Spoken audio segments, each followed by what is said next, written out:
Hello बच्चों, आज कोशिका के अंतर्गत हम जिस टॉपिक का अध्ययन करने वाले हैं उसका नाम है माइटोकॉन्ड्रिया।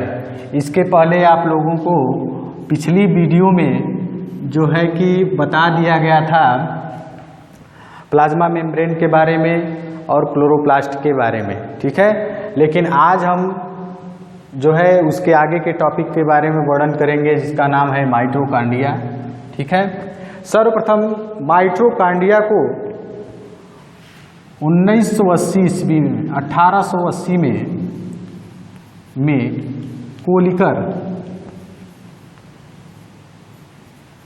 कोलिकर नामक साइंटिस्ट ने इंसेक्ट की रेखित पेशियों, इंसेक्ट की स्ट्राइएटेड मसल बोलते हैं, इंसेक्ट की रेखित पेशियों में इसका अध्ययन किया था। फिर 1890 में अल्टमैन एक साइंटिस्ट थे, इन्होंने इसको बायोप्लास्ट नाम दिया।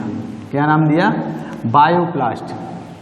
अल्टमैन ने इसे बायोप्लास्ट नाम दिया। फिर 1897 में एक साइंटिस्ट थे सी बेंडा, जिन्होंने इसे माइटोकॉन्ड्रिया नाम दिया,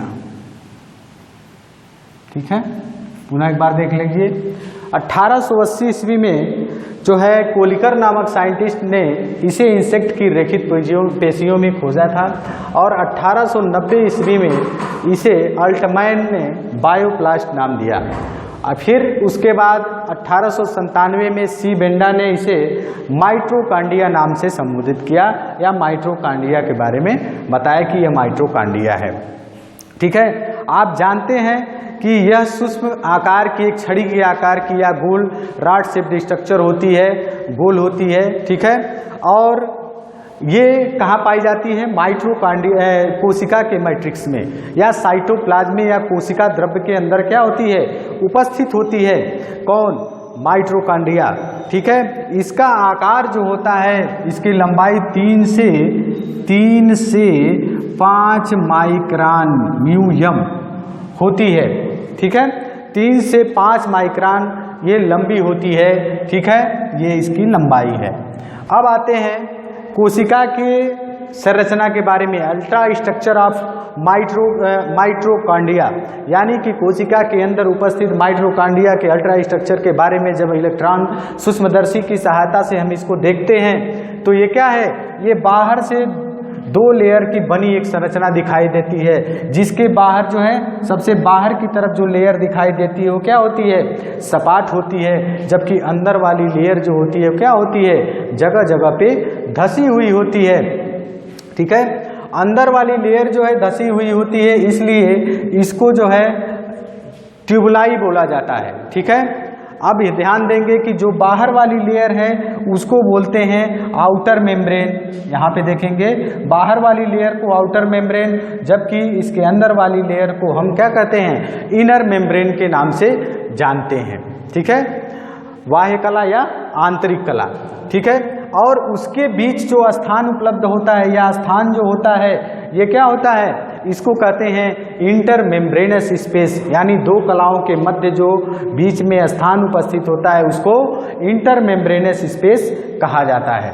अब देखेंगे, अब उसके बाद आप देखेंगे कि ये जो संरचनाएं होती हैं, अंगुलियों के समान जो संरचनाएं दिखाई देती हैं, यानी अंदर वाली लेयर जो होती है या इनर मेम्ब्रेन जो होती है वो क्या होती है? जगह जगह पे धसी हुई दिखाई देती है या अंगुलियों के समान प्रतीत होती है, जिसको हम कहते हैं ट्यूबुलाई या कहते हैं माइक्रोविलाई, ठीक है।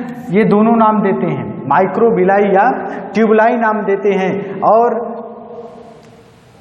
देखेंगे ये थोड़ा सा अंतर होता है पादप और जंतुओं में। जो पादप के केस में होता है उसे हम कहते हैं ये ट्यूबुलाई या माइक्रोविलाई, ट्यूबुलाई बोलते हैं या माइक्रोविलाई बोला जाता है। जबकि यही एनिमल के केस में हम क्या बोलते हैं? एनिमल के केस में क्रिस्टी, क्या बोलते हैं? क्रिस्टी बोलते हैं। अब देखेंगे इनके बीच जो खाली स्थान होता है उसको बोला जाता है इंट्राक्रिस्टियल स्पेस या इंट्राट्यूबुलाई स्पेस। तो इंट्राट्यूबुलाई स्पेस किस में बोलेंगे? पादप के केस में, जबकि एनिमल के केस में बोलेंगे इंट्राक्रिस्टियल स्पेस। ठीक है। अब इसके अंदर क्या होता है? इसके अंदर देखेंगे कि एक जो है प्रोटीन युक्त तरल समांग को कहते हैं होमोजीनियस। ठीक है। एक समान प्रोटीन युक्त तरल पदार्थ भरा होता है। ठीक है। प्रोटीन युक्त तरल पदार्थ भरा होता है जिसे हम क्या कहते हैं? मैट्रिक्स कहते हैं। इसे हम मैट्रिक्स कहते हैं। अब देखेंगे इसके बाद इसके अंदर जो क्रिस्टी होती है इसके अंदर क्या होते हैं? जगह जगह पे टेनिस के आकार की, यहाँ पे आपको दिख रहे हैं रैकेट के आकार के, ये क्या होती हैं? संरचनाएं दिखाई देती हैं जिसको हम कहते हैं एलिमेंट्री पार्टिकल, या इसको नाम दिया जाता है यहाँ पर यफोन पार्टिकल या ऑक्सीसोम। ठीक है। इसको यफोन पार्टिकल, एलिमेंट्री पार्टिकल या ऑक्सीसोम कहते हैं। ठीक है। प्रत्येक जो यफोन पार्टिकल होता है वो किससे मिलकर के बना होता है? यहाँ देखेंगे उसको कहते हैं, देखिए इसको कहते हैं हेड हो गया ये, उसके बाद ये क्या हो गया? स्टॉक हो गया, और इसके बाद जहाँ से ये जुड़ा होता है उसको कहते हैं बेस। इस प्रकार जो यफोन पार्टिकल जो होता है वो क्या होता है? 3 चीज़ों से मिलकर के बना होता है, हेड, स्टॉक और बेस। ठीक है। और इसी पे जो होते हैं क्या होते हैं? इस पे बहुत सारे एंजाइम क्या होते हैं? लगे होते हैं, जिनका नाम क्या है? पायरुविक कार्बोक्सिलेज और पायरुविक डिहाइड्रोजिनेज। पायरुविक कार्बोक्सिलेज और पायरुविक डिहाइड्रोजिनेज, ये एंजाइम क्या होते हैं? इसी के ऊपर क्या होते हैं? उपस्थित होते हैं। क्योंकि जब ऑक्सीशोषण की प्रक्रिया होती है तो इलेक्ट्रॉन ट्रांसपोर्ट सिस्टम की क्रिया यही होती है, तो इसलिए यहाँ पर ये एंजाइम या बीकर क्या होते हैं? उपस्थित होते हैं। फिर आगे चलेंगे, यहाँ पर इसके बाद देखते हैं तो इसके अलावा, ठीक है, माइटोकॉन्ड्रिया के मैट्रिक्स में ऑक्सीशोषण से संबंधित एंजाइम, ठीक है, ऑक्सीशोषण या रिस्पायरेटरी चेन से संबंधित ये जो है क्या है? सभी एंजाइम क्या होते हैं? यहाँ पर उपस्थित होते हैं। और माइटोकॉन्ड्रिया के आंतरिक कोष्ठ, ठीक है, इनर चैम्बर और आउटर चैम्बर की बात कर रहे हैं। ठीक है। तो आंतरिक कोष्ठ में ये 2 चैम्बर में बटा हुआ है। आप देख सकते हैं यहाँ पे कि ये बाहर वाली जो जगह होती है उसको आउटर चैम्बर बोलते हैं और इसके अंदर वाली जगह को क्या कहते हैं? इनर चैम्बर बोला जाता है। ठीक है। अब इसके अंदर वाली जगह में क्या है? वो ऑक्सीशोषण से संबंधित एंजाइम या क्रेब्स साइकिल क्या है? क्रेब्स साइकिल, ये क्रेब्स साइंटिस्ट का नाम है, जो क्या है कि क्रेब्स साइकिल की जो प्रक्रिया होती है वो ऑक्सीशोषण से संबंधित होती है।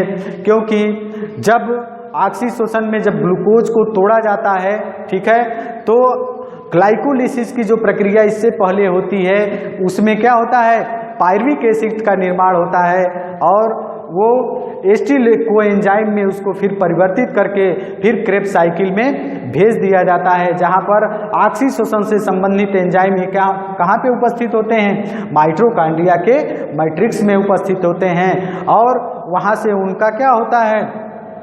साइक्लिक प्रोसेस के थ्रू एनर्जी का उत्पादन होता है, यानी एटीपी बनता है, और यह एटीपी ऑक्सीशोषण की प्रक्रिया के दौरान मुक्त होती है। ठीक है। 30 एटीपी इसमें बनते हैं और यह ऊर्जा के रूप में कार्य करता है और शरीर को ऊर्जा देने का कार्य करता है। ठीक है। इसलिए माइटोकॉन्ड्रिया को कोशिका का ऊर्जा घर भी कहा जाता है। आगे देखेंगे इसमें इसके अलावा क्या क्या चीज़ें होती हैं। इसमें देखेंगे कि राइबोसोम, यहाँ पे देखेंगे कि इसके अंदर राइबोसोम उपस्थित होता है, इसके अंदर डीएनए उपस्थित होता है, इसके अंदर आरएनए उपस्थित होता है। ये सभी क्या हैं, इसके अंदर क्या होते हैं, माइटोकॉन्ड्रिया के मैट्रिक्स में क्या होते हैं, ये उपस्थित होते हैं। आपको यहाँ पर डीएनए की जो उपस्थिति है इससे ये प्रदर्शित होता है कि यह भी क्लोरोप्लास्ट की तरह क्या होता है, सेमी ऑटोनॉमस कोशिकांग है, आर्गन है, सेमी ऑटोनॉमस आर्गन्स है, सेमी ऑटोनॉमस कोशिकांग है, स्वशासित अंग है। ठीक है, क्योंकि यह जो है स्वतः जनन करके स्वयं जो है माइटोकॉन्ड्रिया का निर्माण कर सकता है। चूंकि यह कोशिका के अंदर है तो हम इसे क्या कहेंगे, कोशिका के अंदर यह माइटोकॉन्ड्रिया उपस्थित होती है, इसलिए इसको कोशिका के अंदर उपस्थित कोशिकांग कहा जाता है। ठीक है, अब इसमें जो राइबोसोम होते हैं वो कैसे किस टाइप के होते हैं, 70 टाइप के राइबोसोम होते हैं, जैसा कि आप क्लोरोप्लास्ट के अंदर आपने पढ़ा है। ठीक है, आज की वीडियो में बस इतना ही बच्चों। आपको ये सारे चित्र बनाने होंगे, बनाने के बाद ठीक है बना लेंगे और बना करके इसके बारे में, इसकी संरचना के बारे में, स्ट्रक्चर के बारे में आप लिख लेंगे और लिखने के बाद कॉपी पे इसको अच्छे से तैयार कर लेंगे।